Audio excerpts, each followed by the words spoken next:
John here, Elton's Retirement Journey and Travel, back with another meeting of the Retiring Club.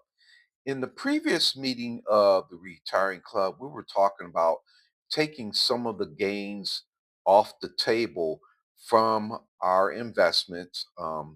I mentioned that I had been monitoring some of my investments, and hopefully you are too, tracking the all time highs, looking at the cumulative gains since you made those investments, and then maybe selling a few shares to help build up your cash reserves, so that in a case of a down market, you would have taken some of those gains off and converted them into cash.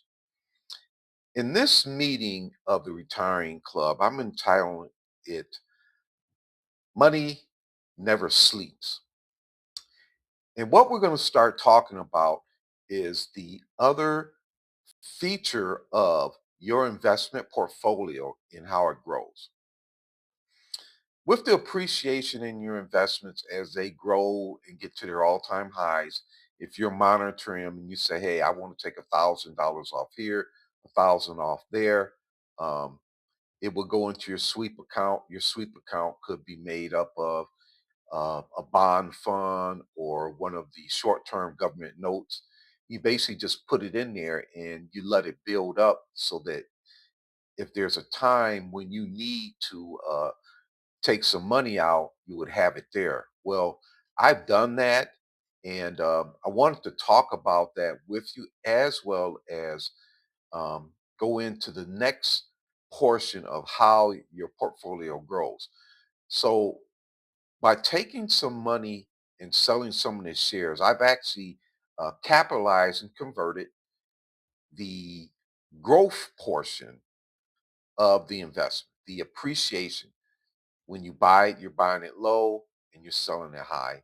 By looking and tracking the all-time high and saying, "Hey, I'll sell $1,000," I was able to do that with two of my investments, and the investments are FLVCX for $1,000 and FWWFX for $1,000.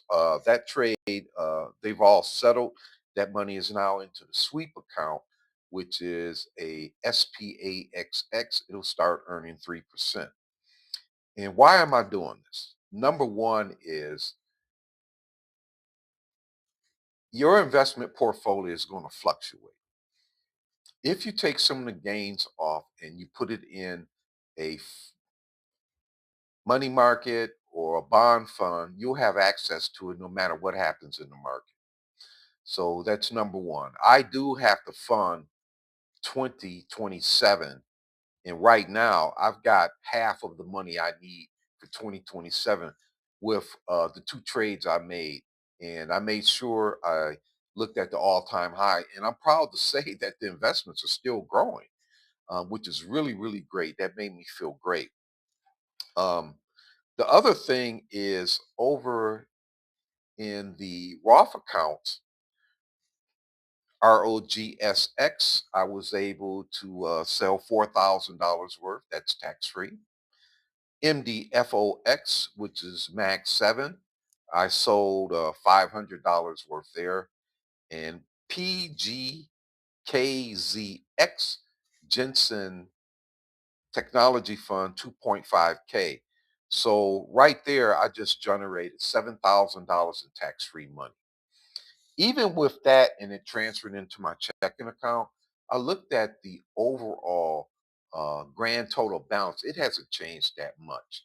It's down by about the $7,000, but because there's so much growth going on right now, it hasn't changed my situation since I retired. And that's something that we have to get used to, especially if, in my case, I'm bridging until I turn 67. I'm 64 now. But the other feature of it that I want to dive into is because some of our YouTube fellow uh, creators, there's a gentleman, he just started his channel and he's knocking it out the park with him coming on presenting his argument to take Social Security at 62. And there's a lot of people who have subscribed to his channel and he's gotten monetized within a matter of weeks.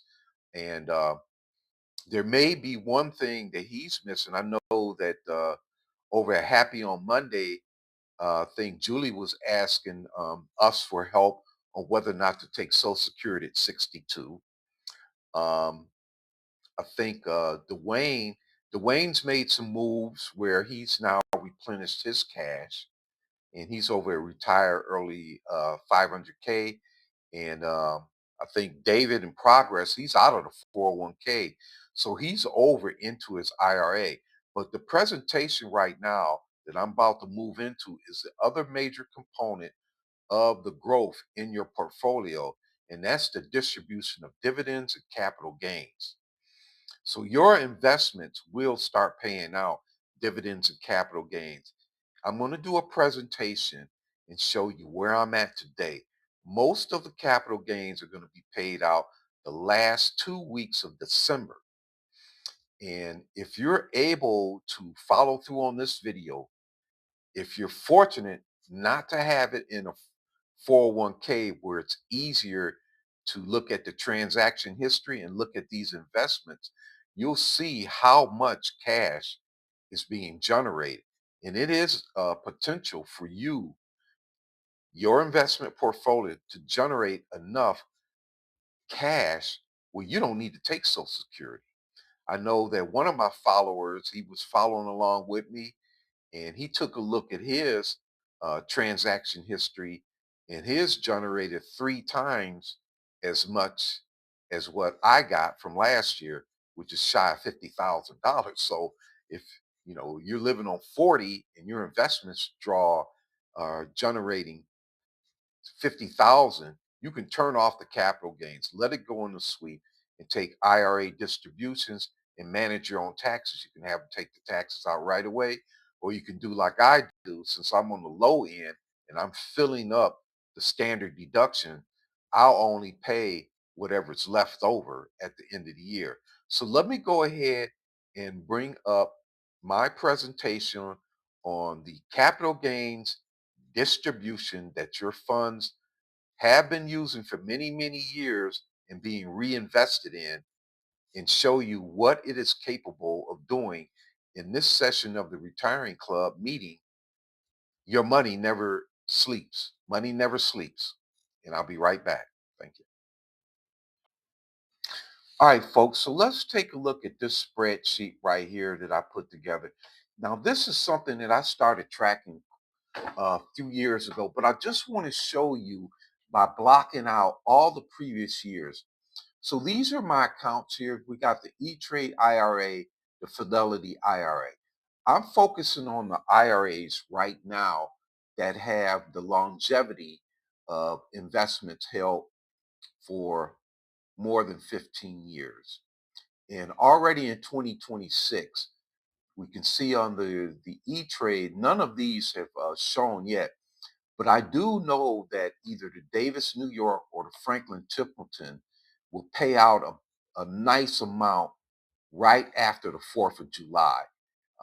So what I'll wind up doing is I'll put that there. And what will happen is when it pays out, it's not going to reinvest and buy any more shares. It's going straight into the sweep account. And by tracking this, I know how much I can spend. But let's just go straight up to the Fidelity rollover account right now. And let me blow it up, because these investments, I've got a number of investments. I got all the ticker symbols here, and they have been paying out a little bit. There's a dividend. This right here, this out of this software IT services, that is a capital gains long term.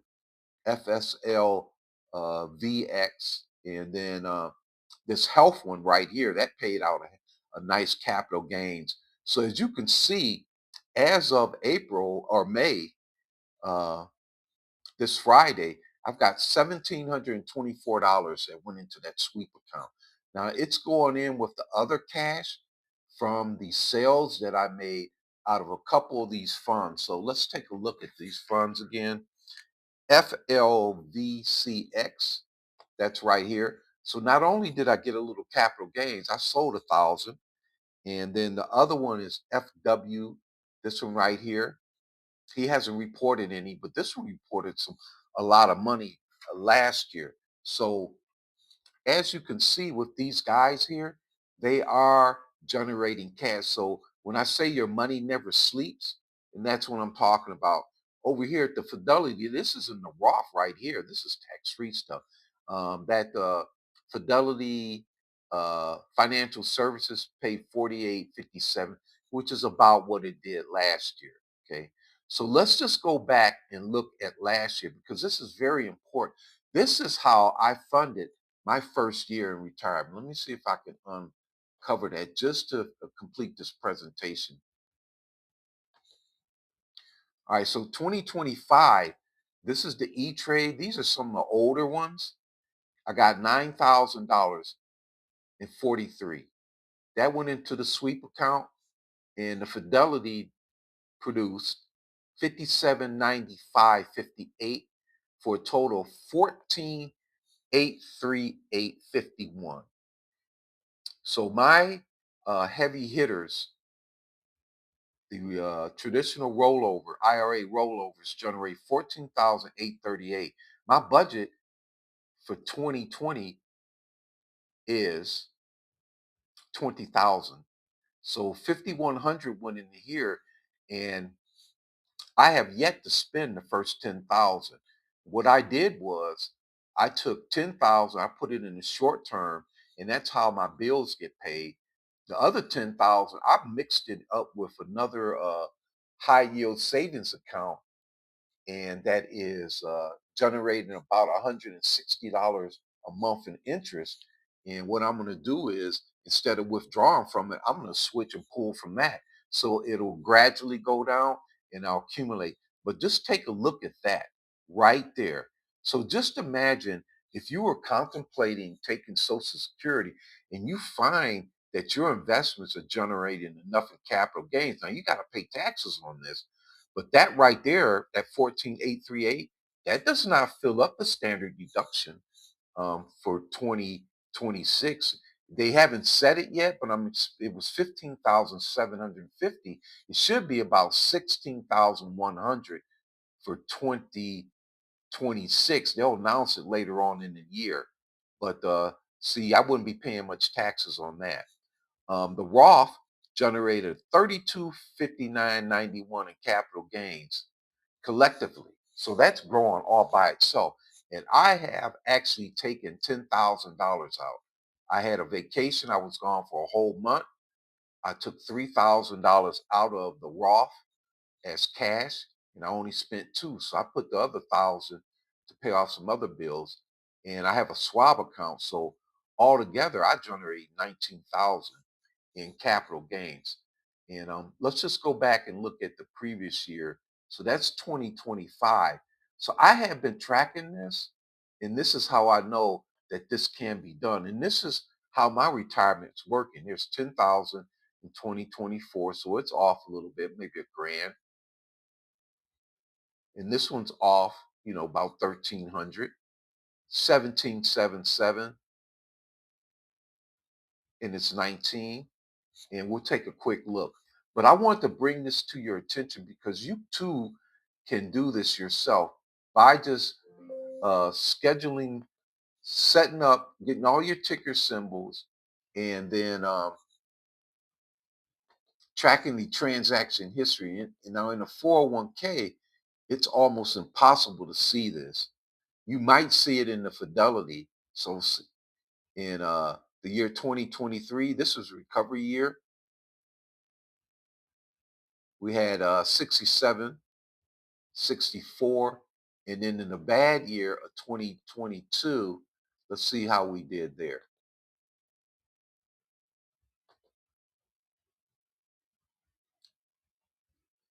As you can see, my E-Trade stuff is producing some really nice income.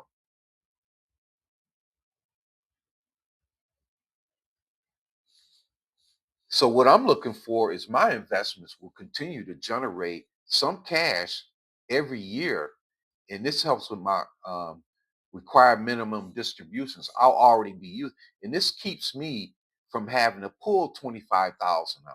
If my investments are generating cash like this right here, and I need 20, I just pull 5,100.